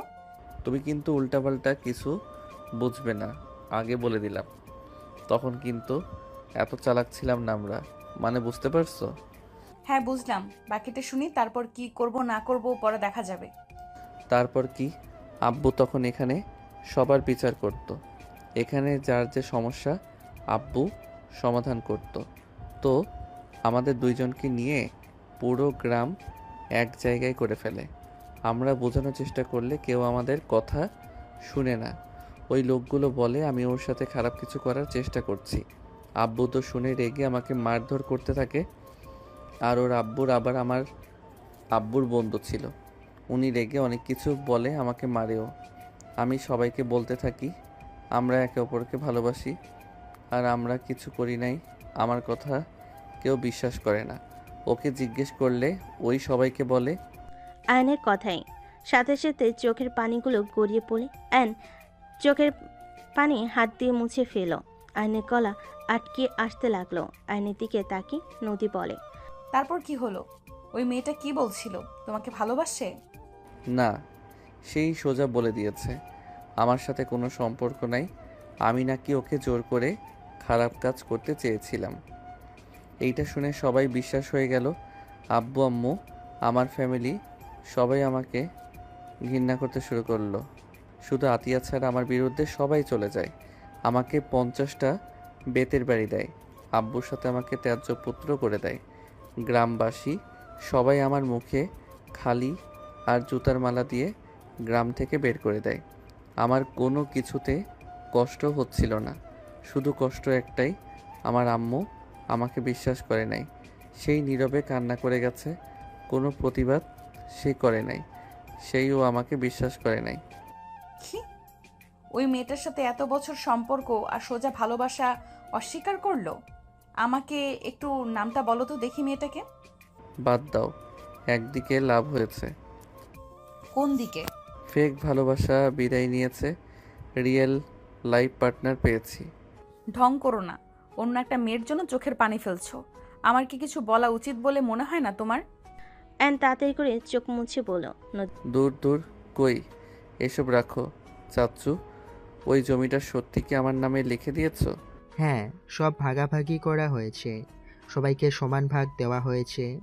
ও আচ্ছা, তাহলে কি তুমি কাজ শুরু করে দিতে বলো, আর আব্বুকে কল দিয়ে কথা বলে নাও। তুমি কত করে নিবে? চাচ্ছি তো তোমার অনুমতি ছাড়া বিক্রি করবে না। তুই কথা শুনে আইন ভুরু কুচকে তাকালো। মেজো চাচ্চু বলে, দুঃখিত বৌমা, আমি রাগের মাথায় তোমার সাথে খারাপ ব্যবহার করছি। আসলে রাফি কাউকে না জানিয়ে মাতব্বরি করেছে, বিষয়টা জেনে অনেক রাগ হয়েছিল। চাচ্চু, আমি আপনার কথায় কিছু মনে করি নাই। আয়ান, বলো না কেন? আসলে মনে হচ্ছে তুমি অনেক দিন ধরে আমার হাতে মার খাও না। এইসব কি বলিস? আমাদের ফ্যামিলিতে কে বউদের গায়ে হাত তুলছে? ছি আয়ান, সিনিয়র গায়ে হাত দিতে চাও? ছি, বেয়াদব কোথাকার, কোনো শিক্ষা নাই। নদী কথাগুলো বলে মিটিমিটি হাসতে লাগলো। আয়নোর আম্মুর দিকে তাকিয়ে বলল, আরে কি করব, ওই ফ্যাক্টরিটা আমাদের দুইজনের জন্য করা হচ্ছে। আমরা যদি দুইজন ঠিকভাবে চালাতে পারি তাহলে উনি আমাদের দিয়ে দিবে। আমাদের পরীক্ষা নেওয়া হবে। বাট এই ঘাটতেরা বউ তো খালি নিজের জিদের উপরে চলে। কি? আমি ঘাটতারা? আতিয়া, তোমার সামনে তোমার ভাবিকে অপমান করা হচ্ছে, তুমি চুপচাপ দেখছো? ছি নদী। নদীর কথা শুনে সবাই ফিক করে হেসে দেয়। আয়ন নদীর কাণ্ড দেখে হাসি থামাতে পারল না। আয়ন বলে ওঠে, দুষ্টুমি রাখো। হসপিটালে যাবে না নাকি? বাসায় যাব, আমার কাজ আছে। বৌমা, ওই বাসায় থাকা লাগবে না, তোমরা 3 জন এখানে চলে আসো। আয়ান যা ভালো বুঝে ওকে বলেন। আর আচ্ছা, আমি আসছি। সবাই ভালো থাকবেন, আল্লাহ হাফেজ। নদী সবার থেকে বিদায় নিয়ে বাসা থেকে বের হয়ে গেল। আয়নকে আতিয়া বলে, ভাইয়া ভাবি অনেক ভালো, উনি এত বড় লোক হয়ে কোনো অহংকার নেই, তাই না? হ্যাঁ, ওই আমার বউ বলে বলছি না, ও অনেক ভালো। ওইখানে এসেছে গরিবদের ফ্রি চিকিৎসা দেওয়ার জন্য। বাট এইসব আমার শ্বশুরের প্ল্যান ছিল। আসলে এই কোম্পানিতে বসতে চাই না, ওদের নিজস্ব হসপিটাল আছে, সেটাতেও জয়েন না হয়ে আমাদের গ্রামে চলে এসেছে। যা একবার বলবে সেটাই করে। একদিক ভালোই হয়েছে, তোমাকে আমরা আবারও ফিরে পেলাম। হ্যাঁ ভাবি ঠিক বলেছে। আয়ান চল, খাবার খেয়ে নিবি। আম্মু, আমি খেয়ে এসেছি, আমি এখন কিছু খাবো না। চাচ্চু রাকিব কোথায় থাকে? মাঠে হয়তো বন্ধুদের সাথে খেলাধুলা করছে। ও আচ্ছা, ওকে, আমি আসছি, ওর সাথে দেখা করতে গেলাম। চাচ্চু, আমিও যাব। আসো। আয়ন রাতকে নিয়ে বের হয়ে গেল। দুজন বাইকে উঠে সোজা কলেজ মাঠে চলে গেল। আয়ন রাত বাইক থেকে নামলো। দুজনকে নামতে দেখে সবাই অবাক হয়ে গেল, তাকিয়ে থাকলো। আয়ন হেলমেট খুলে তাকাতেই রাকিব ভুরু কুচকে তাকিয়ে থাকলো। রাহাতকে বলো, রাহাত, ওইটা কে? ভালো করে দেখো চাচ্চু। আয়ন কাছে আসলে রাকিব অবাক হয়ে গেল। রাকিব দৌড়ে আয়নের কাছে এসে জড়িয়ে ধরল। আয়ন তাল সামলাতে না পেরে ঘাসের উপরে দুজন পড়ে গেল। আয়ন কিছু বলার কি রাকিব বলতে লাগলো, আয়ান তুই? ভাই আমার বিশ্বাস হচ্ছে না, আমি কি স্বপ্ন দেখছি? তোমাকে তো চেনাই যাচ্ছে না। এতদিন পর ফিরলি। এতদিন কোথায় ছিলি তুই? তুই জানিস আমরা কত তোকে খুঁজেছি? আব্বু, আমি কত খুঁজেছি তোকে, কোথাও পাই নাই। এতদিন কোথায় ছিলি? আরে ভাই ওয়েট, আমাকে বলার তো সুযোগ দে। ও হ্যাঁ, তাই তো। চাচু তোমরা উঠো, ঘাসের ভিতরে সাপ বের হইতে পারে। রাহাতের কথা শুনে আয়ন উঠে পড়ল। রাকিবের দিকে হাত দিলে রাকিব হাত ধরে উঠে পড়ল। আয়ন বাকিদের সামনে গিয়ে কৌশল বিনিময় করতে লাগলো। সবাই আয়নকে জড়িয়ে ধরতে লাগলো। দোস্ত, আমরা কি স্বপ্ন দেখছি নাকি? আমাদের তো বিশ্বাসই হচ্ছে না তুই আমাদের সামনে। আমরা তো ভেবেছি তুই হারিয়ে গেছস, আর কোনোদিন ফিরবি না। সবার কথা শুনে আয়ন হেসে বলে, তোদের না জ্বালিয়ে এত তাড়াতাড়ি হারিয়ে যাব এটা কি ভাবা যায়? আগে তোদের জ্বালাবো, তারপর হারানোর চিন্তা করব। আয়ান, তুই এতদিন কোথায় ছিলি? ঢাকা ছিলাম। কার কাছে? আর তোকে দেখে তো মনে হচ্ছে অনেক ভালো আছোস। তোদের দোয়ায় আলহামদুলিল্লাহ অনেক ভালো আছি। এখন কাহিনী বল, কোথায় ছিলি? আমি এক দাদুর সাথে বস্তিতে থাকতাম। ওনার ছেলে সন্তান বলতে কেউ নাই। তার একটা দোকান ছিল, আমি তার দোকান সামলাতাম আর তার কাছে থাকতাম। দোকানে একটা কাস্টমার আসতো, তার লগে প্রেম হয়ে যায়। তারপরে আর কি, পালিয়ে বিয়ে করি। তারপর শ্বশুর বাড়িতে গিয়ে উঠি। কেউ মেনে না নিলে পরে সবাই মেনে নিয়েছে, আলহামদুলিল্লাহ। বাহ বাহ, কি ভাগ্য। তা ভাবি কোথায় আমাদের? হসপিটালে। কি? ভাবির কি হয়েছে? হাসপাতালে কেন?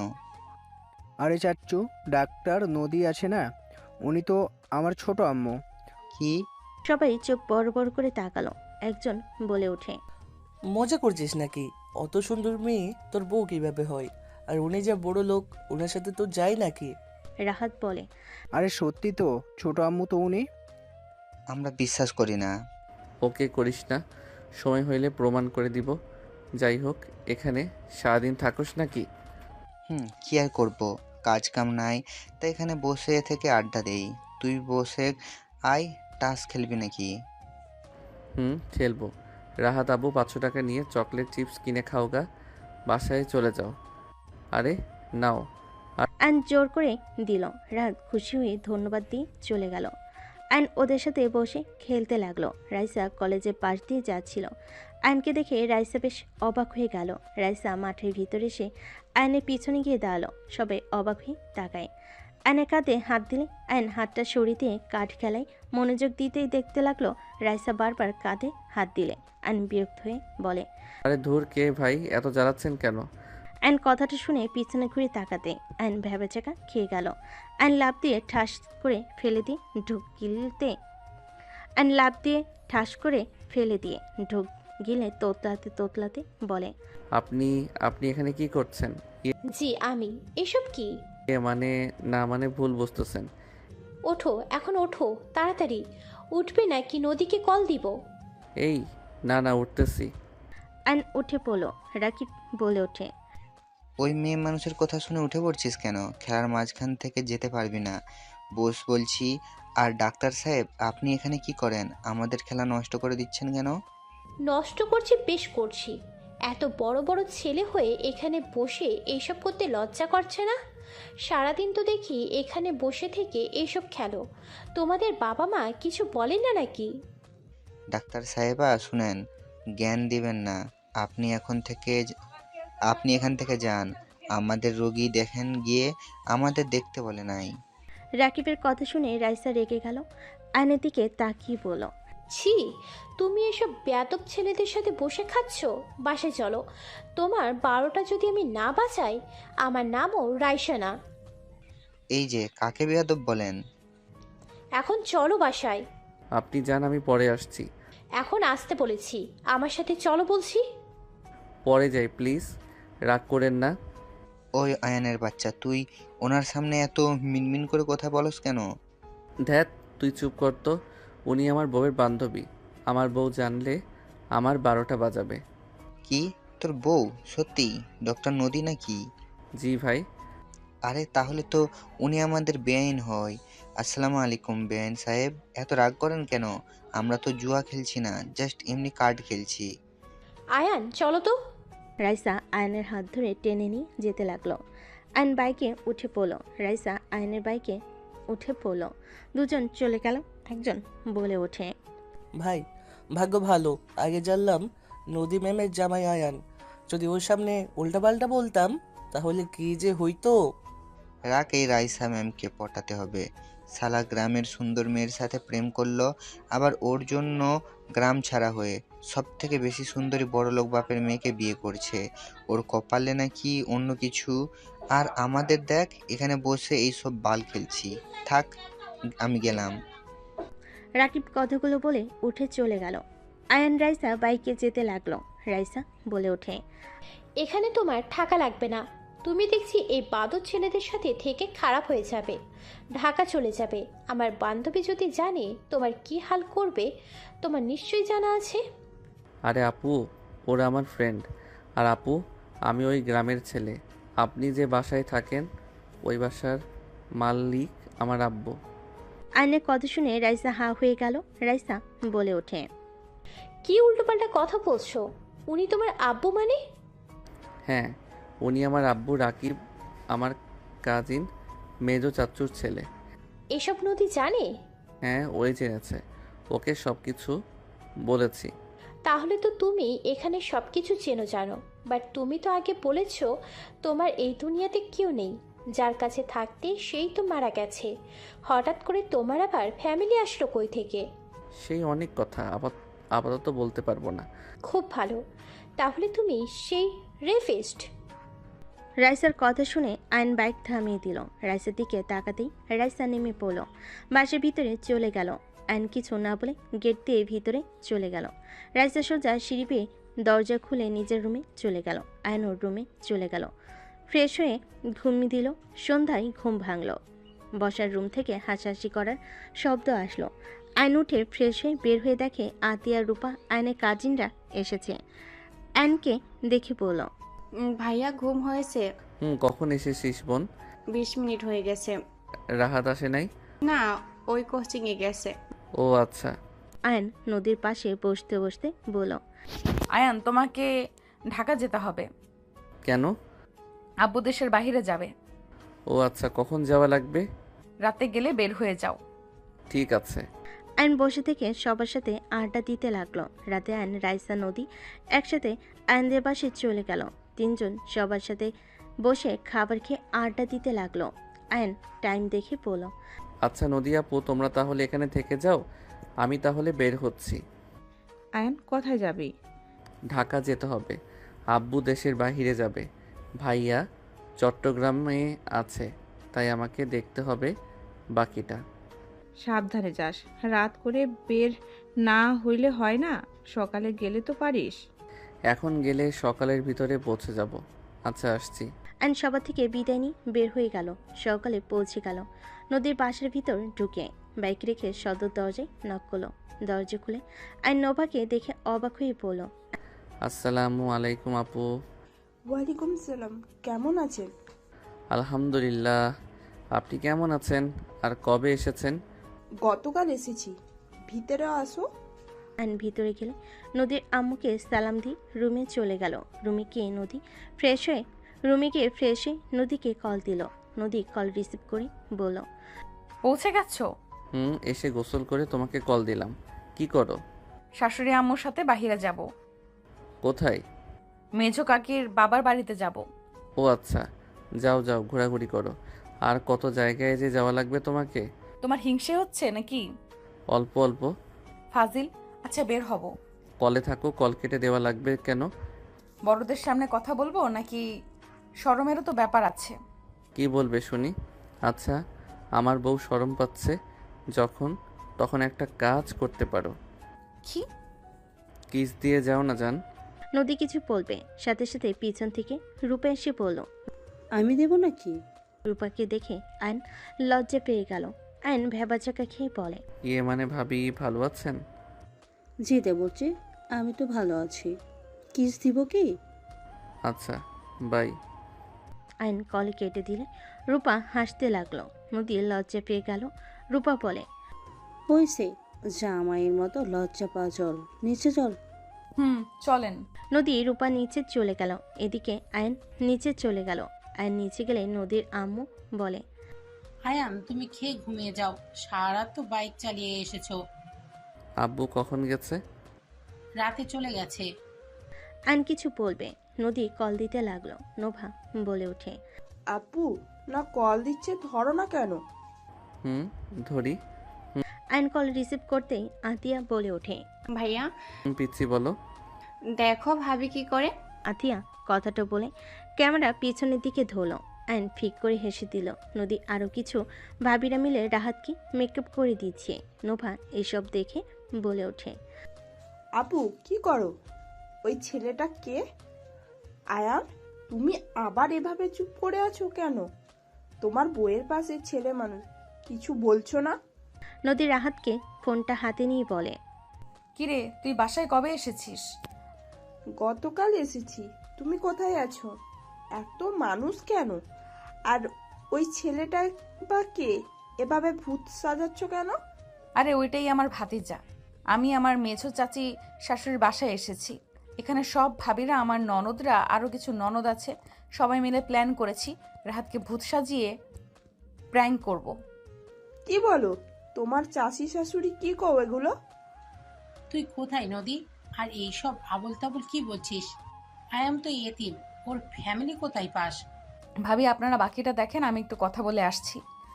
নদী কিছুটা দূরে গিয়ে বলতে লাগলো, আয়ান কোথায়? ও তোমাদের কিছু বলে নাই? আমি যে বাসায় ভাড়া থাকি ওই বাসার মালিক আয়ানের আব্বু।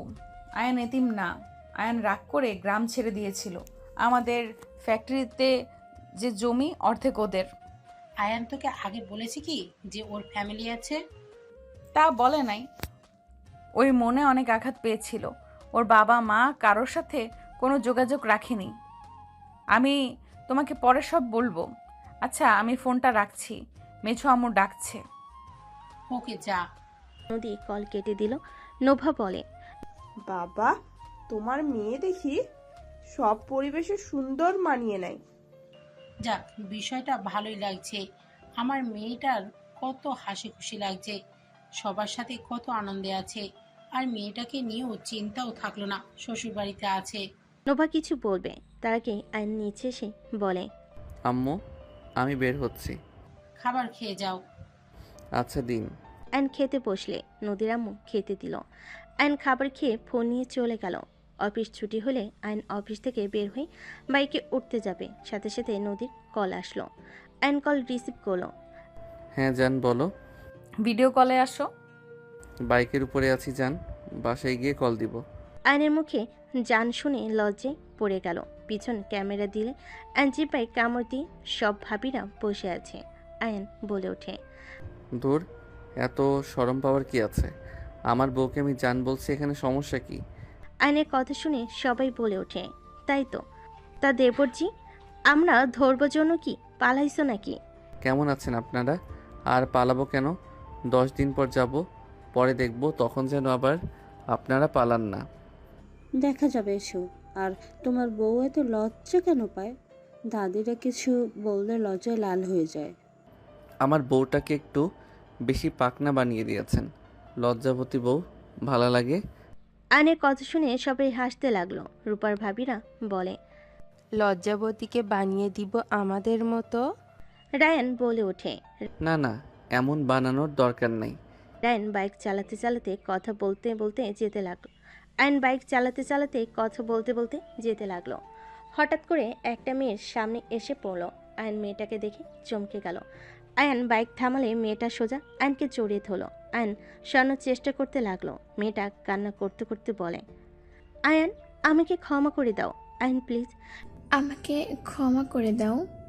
আমি তোমাকে ছাড়া ভালো নেই আয়ান। আমি তোমাকে অনেক ভালোবাসি। আমি প্রথমে বুঝতে পারি নাই, এখন আমি বুঝতে পারছি আমি তোমাকে ছাড়া ভালো নেই। মেয়েগুলো কথা শুনতে পেল সবাই। আয়ন কিছু বলার আগেই নদী ফোন কেটে দিল। আয়ন ধাক্কা দিয়ে সরিয়ে দিয়ে বলল, কি আবল তাবল কথা বলছো? তোমার মাথা খারাপ হয়ে গেছে নাকি? মেয়েটা রাস্তার উপর থেকে উঠে আয়নকে জোর করে ধরে বলে, আমি তোমাকে ছাড়া ভালো নেই। আমি ঠিক বলছি, আমি তোমাকে অনেক ভালোবাসি আয়ান। প্লিজ আমাকে ক্ষমা করে দাও। আমাকে একবার সুযোগ দাও। আমি তোমাকে কখনো কষ্ট দিব না। আমি তোমাকে রাজার মতো করে রেখে দেব। আয়নের রাগ উঠে সজোরে ধাক্কা মেরে গালে থাপ্পড় বসিয়ে দিয়ে বলে। যত সব ফালতু মেয়ে, তোকে আমি বোনের মতো ভালোবাসি আর তুই কি বলো সেসব? মেয়েটা বলে, আয়ান, তুমি আমাকে যদি ভালো নাই বাসো তাহলে তুমি আগে কেন আমাকে দেখতে যেতে? কেন আমাকে গিফট করতে, আমাকে নিয়ে ঘুরতে যেতে? কেন আমার সাথে এত ভালোবাসার অভিনয় করে আজ এসব বলছো? প্লিজ আয়ান, আমাকে ফিরিয়ে দিও না। আমি তোমাকে সত্যি অনেক ভালোবাসি আয়ান, প্লিজ। আয়ন মেয়েটার কথা শুনে এক ঝটকা দিয়ে সরিয়ে দিয়ে আয়ন রাগে বলে ওঠে, জাস্ট শ্যাট আপ। তুমি আমার ছোট বোনের মতো, কাকার সংসার চালাতে কষ্ট হতো তাই আমি তোমাদের সাহায্য করার চেষ্টা করতাম, কারণ দাদু মারা যাওয়ার পর তোমরা ছিলে যে আমার খোঁজ খবর নিতে। আমার ছোট বোন আছে তোমার বয়সে, তাই আমি তোমাকে আমার ছোট বোন ভেবে এত গুরুত্ব দিয়েছি। আর তুমি এখন এসব কী ধরনের কথা বলছো? হ্যাঁ, আয়নের কথা শুনে মেয়েটা কান্না করতে করতে বলে, তুমি এসব কি বলো? তোমার তো কোনো ফ্যামিলি নাই। আয়ন মেয়েটার কথা শুনে বলে, আমার সব আছে, আর আমি তোমাকে সবসময় পিচ্ছি বলে ডাকতাম। পিচ্ছি আমার ছোট বোনকে বলতাম, এই যে এই মেয়েটা আমার বোন তোমার বয়সে, দেখো। আর আমি বিবাহিত, তুমি তো জানো। তারপরও কেন এইসব বলছো? আয়নের কথা শুনে মেয়েটা কান্না করতে লাগলো। আয়ন মেয়েটাকে বলে, কান্না বন্ধ করো, বাসায় যাও। মেয়েটা ওইখানে বসে থেকে বলতে লাগলো, আমি কোথাও যাব না, আমি বাসায় যেতে চাই না। আমি বাসায় গেলে আমাকে বিয়ে দিয়ে দেবে। আয়ন কথাগুলো শুনে বলে ওঠে, তুমি কি বিয়ের আসর থেকে পালিয়ে এসেছো নাকি? উঠো বলছি, থাপ্পড় মেরে গাল ফাটিয়ে দিব, উঠো। আয়ন মেয়েটার হাত ধরে টেনে বাইকের পিছনে বসিয়ে দিল। আয়ন বাইক নিয়ে সোজা বস্তিতে চলে গেল। আয়ন বাইক থেকে নামতে নিলে মেয়েটা বলে, না, আমি নামবো না। আমি অন্য কাউকে বিয়ে করব না। আয়ন মেয়েটাকে ধমক দিয়ে বলে, নামো বলছি। কি শুরু করছো? হ্যাঁ, নামতে বলছি, নামো। আয়নের ধমক শুনে মেয়েটা নেমে পড়ল। আয়ন বলে ওঠে, কান্না থামাও বলছি। আয়ন চোখের পানি মুছে দিয়ে হাত ধরে নিয়ে যেতে লাগলো। আয়ন মেয়েটার বাড়ির ভিতর নিয়ে গেলে মেয়েটার মা ছুটে এসে বলে, আয়ান বাবা, তুলি আর তুই কোথায় গেছিলি? মেকআপ করতে পাঠিয়েছিল, সেখান থেকে কোথায় গেছিলি? মেয়েটা নিচের দিকে তাকিয়ে আছে। আয়ন বলে, আমার সাথে দেখা হয়েছিল, আমার সাথে কথা বলছিল, তাই লেট হয়ে গেছে। আয়নের কথা শুনে মেয়েটার আম্মু বলে, যাক, ভালো করেছে। তোমাকে জানাবো, তোমার আগের সিমটাও তো হারিয়ে ফেলছো, যোগাযোগ করতে পারি নাই। চলো। মেয়েটাকে ওর কাজিনরা নিয়ে গেল। আয়নকে ওই মেয়েটার আম্মু নিয়ে যেতে লাগলো। আয়ন সবার সাথে কুশল বিনিময় করলো। বিয়ে এখানে থাকতে থাকতে রাত 12টায় আয়ন বাসে চলে গেল। বাসে গেলে সদর দরজা নক করলে কাজের লোক দরজা খুলে দিল। নদীর আম্মুকে দেখে আয়ন বলে, আম্মু, আপনি ঘুমান নাই? তুমি কোথায় ছিলে? বস্তিতে গেছিলাম, এক ছোট বোনের বিয়ে, ওইখানে গেছিলাম। ও আচ্ছা, খাবার দেই, খেয়ে নাও। আম্মু, আমি খেয়ে এসেছি, আপনি ঘুমান যান। আর এইভাবে রাত জাগবেন না তো, বিষয়টা আমার কাছে খারাপ লাগে। সন্তান বাইরে থাকলে কি মায়ের ভালো লাগে না? আচ্ছা, তুমি যাও, ফ্রেশ হয়ে ঘুমিয়ে যাও, আমি যাচ্ছি। নদীর আম্মু চলে গেল। আয়ন নিজের রুমে চলে গেল। আয়ন রুমে গিয়ে ব্যাগ রেখে ফোনটা পকেট থেকে বের করে খাটের উপর রেখে ওয়াশরুমে চলে গেল। গোসল করে তোয়ালে পরে বের হয়ে আসলো। আয়ন ফোনটা হাতে নিয়ে কল দিতে গিয়েও দিল না। আলমারি থেকে পোশাক বের করে পরে নিল। রাতে শুয়ে পড়ল। সকালে ঘুম ভাঙতেই নামাজ পড়ে নিল। নামাজ পড়ে আয়ন নদীকে কল দিতে লাগলো। নদী ঘুম ভাঙলে আয়নের কল দেখে নদী কল কেটে দিল। আয়ন বারবার কল দিতে লাগলো। নদী কল রিসিভ করলো না। আয়ন SMS করতে লাগলো, জান, কলটা রিসিভ করা জান, তুমি ভুল বুঝছো। মেয়েটা আমার বোনের মতো, সত্যি বলছি। আয়ন একের পর এক SMS করতে লাগলো। নদী সোজা ব্লক মেরে দিল। আয়ন ফোনটা রেখে দিল। বারান্দায় গিয়ে বসে থেকে বাহিরের দিকে তাকিয়ে থাকলো। অফিসের সময় হয়ে গেলে রেডি হয়ে আয়ন নিচে চলে গেল। নোভা বলে ওঠে, আয়ান, অফিস থেকে এসে আমাকে নিয়ে শপিংয়ে যেতে পারবে? হ্যাঁ পারবো। তাহলে আমি অফিসের সামনে চলে যাব। ঠিক আছে। আসো, খাবার খেয়ে নাও দুজন। তিনজন খাবার খেতে বসলো। খাবার খাওয়া শেষ করে আয়ন অফিসে চলে গেল। আয়ন অফিসে বসে থেকে কাজে মনোযোগ দিতে পারলো না। আয়ন সিম চেঞ্জ করে নদীকে কল দিতে লাগলো। নদী কল রিসিভ করে বলে, আসসালামু আলাইকুম, কে বলছেন? ম্যাম, বুকের ভিতরে কষ্ট হচ্ছে। আয়নের কণ্ঠ শুনে নদী বলে ওঠে। ছোট মেয়ে তো আছে, তার কাছে যান, সব কষ্ট দূর করে দিবে। আর দয়া করে কল দিবেন না দরকার ছাড়া। আয়ন কিছু বলার আগে নদী কল কেটে দিল। আয়ন কল করতে লাগলো।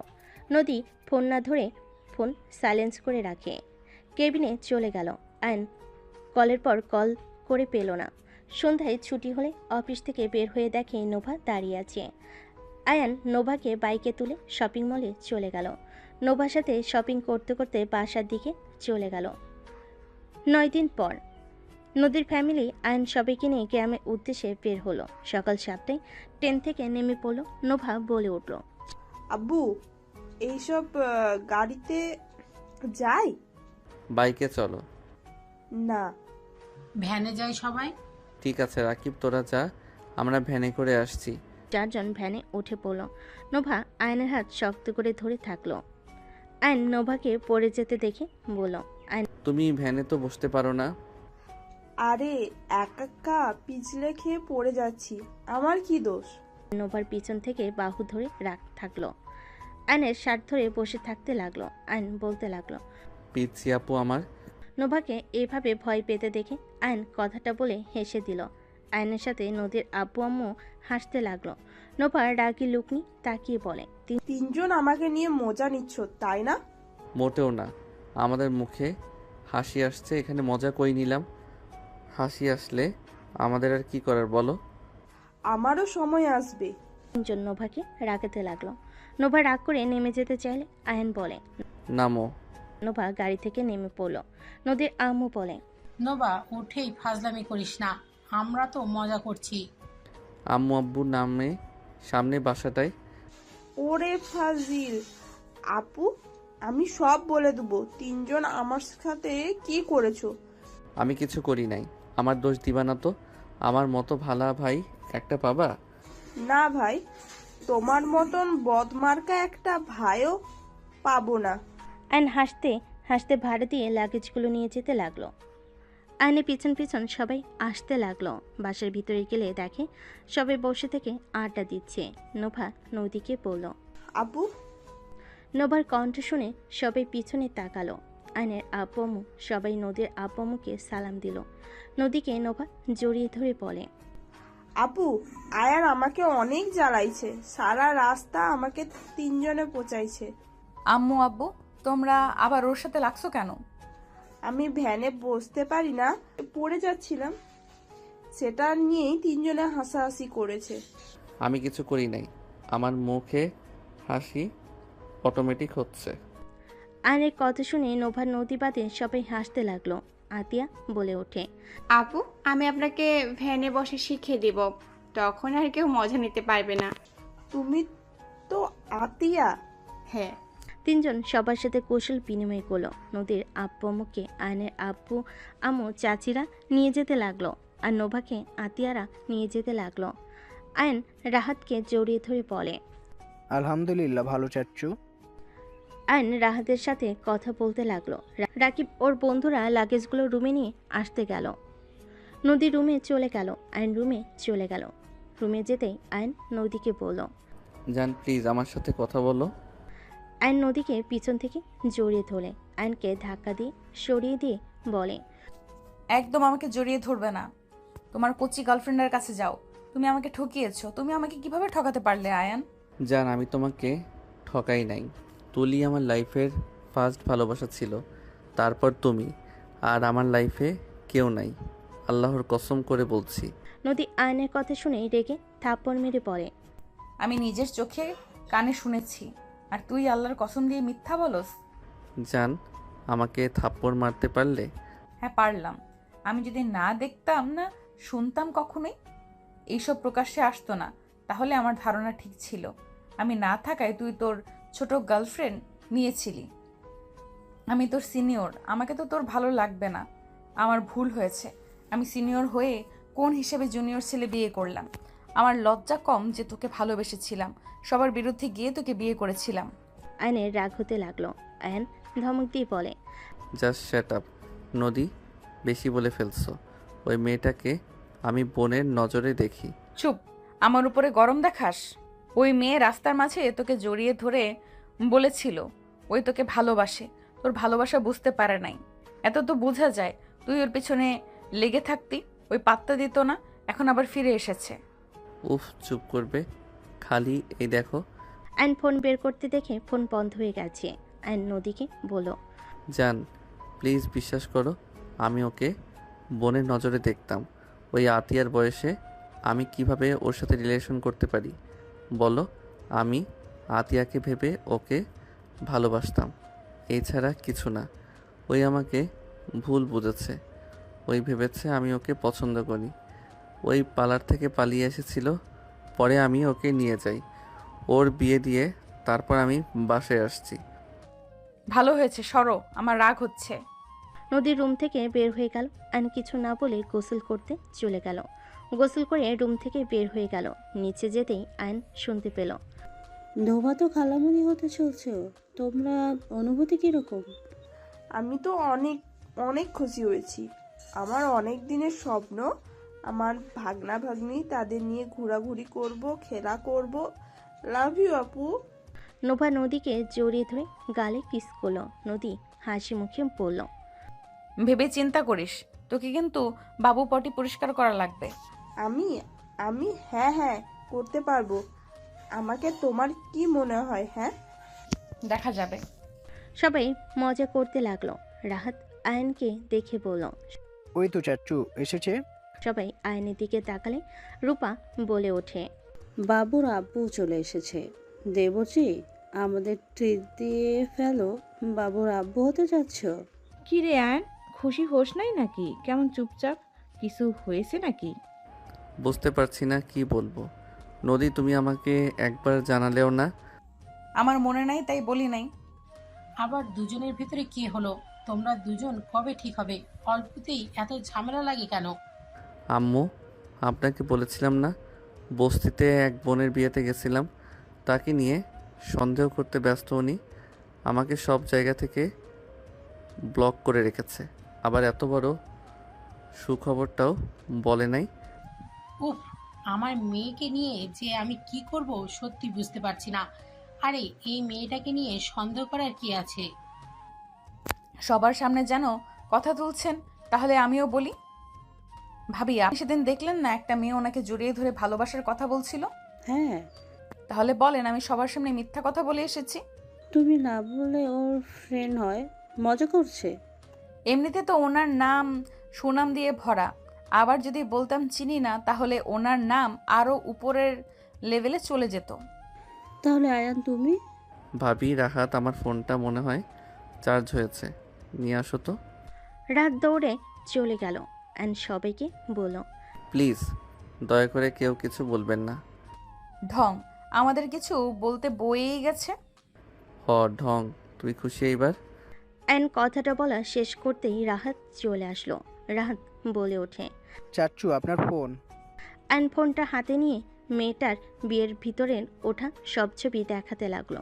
নদী সব ছবি দেখাতে লাগলো। নদীর আম্মু নোভা রাগি লুক নিয়ে তাকালে নদী বলে, তবে তাকিয়ে আছো কেন? আজ থেকে তোরা দুজন নিজেদের কথা বলি। কোনো কিছু না জেনে না শুনে কেউ কাউকে উপরে ভুল বুঝবে না। কয়েকদিন পর আমার নাতি নাতনি দুনিয়ায় আসতে চলেছে। এভাবে ঝামেলা করলে ওদের উপরে প্রভাব পড়বে, আমি সেটা একদমই চাই না। তাড়াতাড়ি করো একে অপরকে। নোভার রাইসা আয়নের হাত ধরে টান দিয়ে নদীর পাশে বসিয়ে দিয়ে বলল, করো প্রমিস দুইজন। আমার সমস্যা নাই, আপনার বান্ধবীকে বলেন। আয়ন নদীর হাত এক করে ধরলে নদীকে প্রমিস করে বলে, বেশি করব না, যদি উল্টাপাল্টা কিছু দেখি তাহলে খবর আছে। আর সন্দেহ করা বউদের অধিকার। নদীর কথা শুনে সবাই ভ্যাবাচাকা খেয়ে ওর দিকে তাকিয়ে থাকলে নদী দাঁতে দাঁত চেপে হাসি দিল। আয়ন বলে, এই বউ জীবনেও ঠিক হবে না। ঠিক হওয়ার প্রশ্নই ওঠে না, বাট একটা কথা বলতে পারি, যত যাই হয়ে যাক তোমাকে আমি ছাড়বো না। উল্টো কিছু করবে তোমাকে খুন করব, সাথে নিজেও মরবো। সাংঘাতিক বউ রে বাবা। ওদের কথা শুনে সবাই হেসে দিল।